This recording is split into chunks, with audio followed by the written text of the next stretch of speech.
KCYM ആരംഭിക്കുന്നതിന് മുമ്പ് തൃശ്ശൂരിലെ യുവജന പ്രസ്ഥാനങ്ങളെ യുവജനങ്ങളെ ഏകോപിപ്പിച്ച് കൂട്ടുന്നതിൽ നിർണായകമായ ഒരു പങ്ക് വഹിച്ചിട്ടുള്ള അന്നത്തെ ഇവിടുത്തെ തലച്ചെറിയച്ഛൻ്റെ ഒപ്പം നടന്നിരുന്ന ഒരാളുടെ മകനാണ് ഞാൻ. എന്നെ ഔസേപ്പ് എന്ന പേരിൽ അന്നത്തെ ആളുടെ മകനാണ്. ഇതിൻ്റെ ആരംഭം എൻ്റെ മനസ്സിലേക്ക് വരികയാണ്. തൃശ്ശൂരിൻ്റെ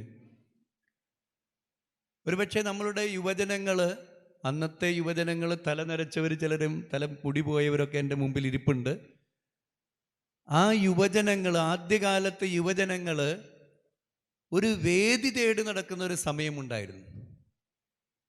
നമ്മളുടെ വിശ്വാസ പരിശീലനം കഴിഞ്ഞാൽ യുവജനങ്ങൾക്ക് നമ്മുടെ സഭയിൽ ഒരു സ്പേസ് ഇല്ലായിരുന്നു. അങ്ങനെ ഒരു കാലഘട്ടത്തിൽ യുവജനങ്ങളെ സഭയുടെ മുഖ്യധാരയിലേക്ക് കൊണ്ടുവരുവാനുള്ള ഞാൻ കണ്ട ഒരു കൊച്ചു പരിശ്രമത്തിൻ്റെ ഭാഗം എൻ്റെ മനസ്സിലേക്ക് വരികയാണ്. അന്നത്തെ ഒരു ചെറുപ്പം പയ്യൻ എന്ന നിലയിൽ യുവജനങ്ങൾ ആവേശത്തോടു കൂടി എൻ്റെ വീട്ടിൽ രാത്രി 12 മണി 1 മണി വരെയൊക്കെ ഇരുന്ന് പഠിക്കുന്നത് ഞാൻ കണ്ടിട്ടുണ്ട്.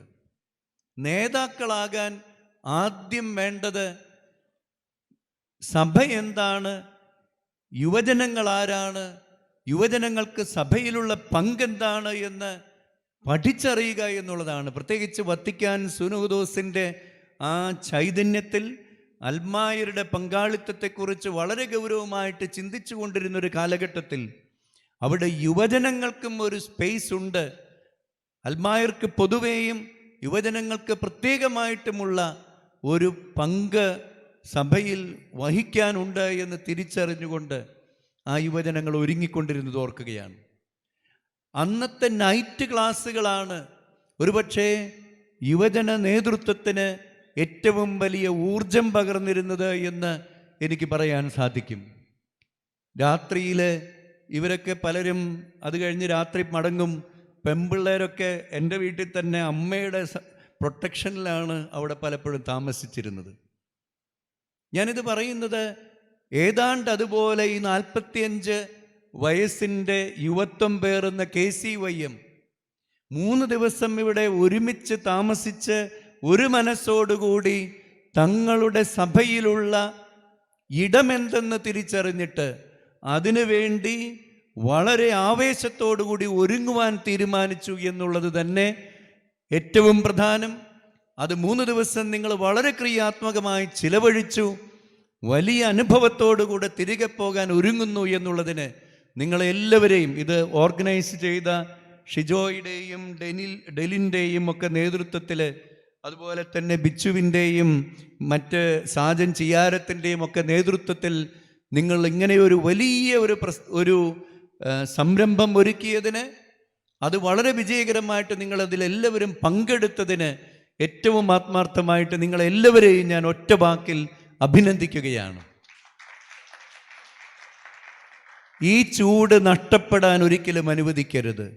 ഈ ആവേശം, അത് സ്റ്റീഫനച്ചൻ്റെ അഗ്നിപാറുന്ന വാക്കുകളൊന്നും എനിക്കില്ല. പക്ഷേ ഈ ആവേശം ഇനി അഗ്നിയായി പടരേണ്ടത് നിങ്ങളുടെ വാക്കുകളിലൂടെയും ജീവിതത്തിലൂടെയുമാണ്.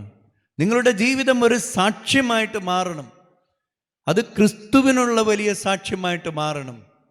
സ്നേഹത്തിൻ്റെ പുതിയ പുതിയ തലങ്ങൾ കണ്ടെത്തുന്നവരാണ് യുവജനങ്ങൾ. എന്നാൽ നിലനിൽക്കുന്ന സ്നേഹം അത് ക്രിസ്തു സ്നേഹമാണ് എന്നും അത് സഭയിലൂടെ ഞങ്ങൾ ഒറ്റക്കെട്ടായി ഒരു മനസ്സോടുകൂടി പ്രഖ്യാപിക്കുകയും ഞങ്ങളുടെ ഓരോരുത്തരുടെയും ജീവിത സാഹചര്യങ്ങളിൽ ഞങ്ങളത് ജീവിക്കുക, ആളിക്കത്തിക്കുന്നതാണ് എന്ന് പ്രഖ്യാപിക്കുന്ന നിങ്ങളുടെ യൂണിറ്റുകളിലേക്കും എല്ലാം ഇത് ഏറ്റെടുക്കുവാൻ ഇടവരട്ടെ എന്ന് ഞാൻ പ്രാർത്ഥിക്കുകയാണ്.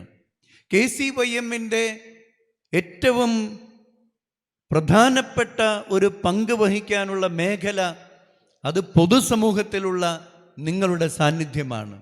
സഭയുടെ പൊതുസമൂഹത്തിലുള്ള ഇടപെടലുകൾ KCYM-ലൂടെയാണ് സംഭവിക്കേണ്ടത്. അതിന് നിങ്ങൾ ഇന്ന് ഒരുങ്ങിയിരിക്കുന്നുവെന്ന് ഞാൻ കരുതുകയാണ്. നമ്മളൊരു പക്ഷേ ഈ ലോകത്തിൻ്റെ സങ്കീർണമായിട്ടുള്ള സാഹചര്യങ്ങളിലേക്ക് എത്തി നോക്കുമ്പോൾ നമ്മളൊരു ചെറിയൊരു പ്രസ്ഥാനമായിട്ടൊരു പക്ഷെ തോന്നുമായിരിക്കും. നമ്മൾ പക്ഷെ ചെറുതാണെങ്കിലും വളരെ ശക്തമായിട്ടുള്ള, വളരെയേറെ ആത്മീയ അടിത്തറയുള്ള, ദൈവത്തിൻ്റെ കയ്യൊപ്പുള്ള, സഭയുടെ ശക്തമായിട്ടുള്ള പിന്തുണയുള്ള ഒരു പ്രസ്ഥാനമാണ് എന്നുള്ളത് കൊണ്ട് തന്നെ ഒട്ടും ഭയപ്പെടാതെ ഈ ലോകത്തിലേക്ക്, ഈ ലോകത്തിൻ്റെ വെല്ലുവിളികളിലേക്ക് ഇറങ്ങിപ്പുറപ്പെടുവാൻ നമുക്ക് സാധിക്കും. ഈ ലോകത്തിൻ്റെ സങ്കീർണതകൾ നമ്മളെ ഭയപ്പെടുത്തുകയല്ല, തിരിച്ചങ്ങോട്ട് കടന്നു ചെല്ലാനും അവയെ മനസ്സിലാക്കാനും. ഇവിടെ പുസ്തകങ്ങളെക്കുറിച്ചിട്ട് സംസാരിക്കുകയുണ്ടായി.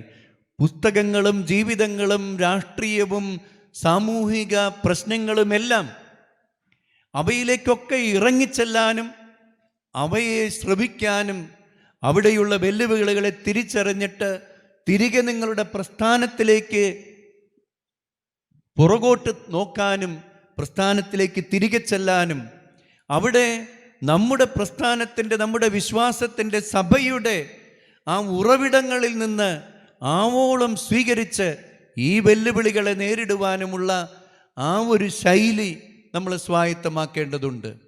പുറത്തേക്കുള്ള പോക്ക് അത് പ്രേഷിതത്വമാണ്. ഓരോ KCYM സുഹൃത്തും ഈ ഒരു പ്രേഷിത ദൗത്യമേറുന്നവരാണ്. ലോകത്തിൻ്റെ അതിർത്തികൾ വരെ പോകാനായിട്ട് വിളിക്കപ്പെട്ടിരിക്കുന്നുവെങ്കിൽ നിങ്ങൾ കടന്നു ചെല്ലുന്ന ലോകത്തിൻ്റെ എല്ലാ മേഖലകളിലേക്കും ക്രിസ്തുവിൻ്റെ കൽപ്പന ഏറ്റെടുത്തുകൊണ്ട് നിങ്ങൾ ഇറങ്ങിപ്പുറപ്പെടുമ്പോൾ നമുക്ക് തിരികെ ഇടയ്ക്കൊക്കെ വരാം, നമ്മുടെ ഉറവിടങ്ങളിലേക്ക് പോകാം. ദൈവവചനത്തിൻ്റെ, വിശ്വാസത്തിൻ്റെ, നമ്മുടെ പ്രസ്ഥാനത്തിൻ്റെ നയിക്കുന്നവരുടെ, ഇതിന് മുൻകാലങ്ങളിൽ ഇതിനൊക്കെ രൂപഭാവങ്ങൾ നൽകിയവരുടെയൊക്കെ ചൈതന്യങ്ങളിൽ നിന്ന് ഊർജം ഉൾക്കൊണ്ടുകൊണ്ട് ഇന്നത്തെ കാലഘട്ടത്തെ നിർണയിക്കുന്നവരായിട്ട് മാറാൻ നമുക്ക് സാധിക്കട്ടെ. ഇവിടെ ചരിത്രത്തിൻ്റെ ഭാഗമാകുകയല്ല, ചരിത്രം സൃഷ്ടിക്കുന്നവരാകാനാണ് വിളിക്കപ്പെട്ടിരിക്കുന്നത് എന്ന് നിങ്ങളോട് എഡിസൺ പറയുന്നത് കേട്ടിട്ടാണ് ഞാനിവിടെ വന്നത്. ചരിത്രം സൃഷ്ടിക്കുന്ന, ഈ സഭയുടെ ചരിത്രം തന്നെ സൃഷ്ടിക്കുന്ന, ലോകത്തിൻ്റെ ചരിത്രം സൃഷ്ടിക്കുന്ന KCYMൻ്റെ ധീര പോരാളികളായിട്ട് മാറാൻ സർവശക്തൻ നിങ്ങളെ എല്ലാവരെയും അനുഗ്രഹിക്കട്ടെ. അതിനു മാത്രം ഊർജം ഈ പ്രസ്ഥാനം നിങ്ങൾക്ക് ആയിട്ടൊരുക്കുന്നു. അവസാനമായിട്ട് എനിക്ക് ബിച്ചു പറഞ്ഞു, 50 വർഷം കഴിയുമ്പോൾ ഇതിൻ്റെ ആദ്യ സമ്മേളനത്തിൽ നിങ്ങൾ പങ്കാളികളായെന്ന അഭിമാനത്തോടുകൂടെ പറയുമെന്ന്. എനിക്ക് ചോദിക്കാനുള്ളത്, അന്ന് നിങ്ങൾ അത് പറയുന്ന നിങ്ങൾ ഈ സമൂഹത്തിൽ എന്തൊക്കെ സംഭാവനകൾ നൽകിയിട്ടായിരിക്കും അത് പറയുന്നത്? അന്ന് 50 വർഷം കഴിയുമ്പോൾ ഈ പ്രസ്ഥാനത്തിലേക്ക് നിങ്ങൾ തിരികെ വരുമ്പോൾ പഴയകാലത്തെ ഓർമ്മകൾ മാത്രമായിട്ട് വന്നാൽ പോരാ. ഇന്ന് 50 വർഷം കഴിയുമ്പോഴും ഈ സമൂഹത്തിന് വലിയ സംഭാവനകൾ നൽകുന്ന, നേതൃത്വം നൽകുന്ന, എല്ലാ സമൂഹത്തിൻ്റെ സർവ്വവിധ മേഖലകളിലും KCYMൻ്റെ ശക്തമായിട്ടുള്ള സാന്നിധ്യമുണ്ട് എന്ന് പ്രഖ്യാപിച്ചുകൊണ്ട് നിങ്ങൾക്ക് അങ്ങനെ പറയുവാൻ ഇടവരട്ടെ എന്ന് ആശംസിച്ചുകൊണ്ട് ഞാൻ എൻ്റെ വാക്കുകൾ ചുരുക്കുന്നു. ഈ സമ്മേളനം ഉദ്ഘാടനം ചെയ്തതായി പ്രഖ്യാപിക്കുകയും ചെയ്യുന്നു. ദീർഘവീക്ഷണത്തോടെയുള്ള വാക്കുകൾ കൊണ്ട് നമ്മളെ അനുഗ്രഹിച്ച പ്രിയപ്പെട്ട പിതാവിന് ഹൃദയപൂർവ്വം നന്ദി. തിരിതെളിയിച്ച് ഈ ഒരു സമാപന സമ്മേളനം ഉദ്ഘാടനം ചെയ്യുന്ന ചടങ്ങാണ്. നമുക്കെല്ലാവർക്കും എണീറ്റ് നിന്നുകൊണ്ട്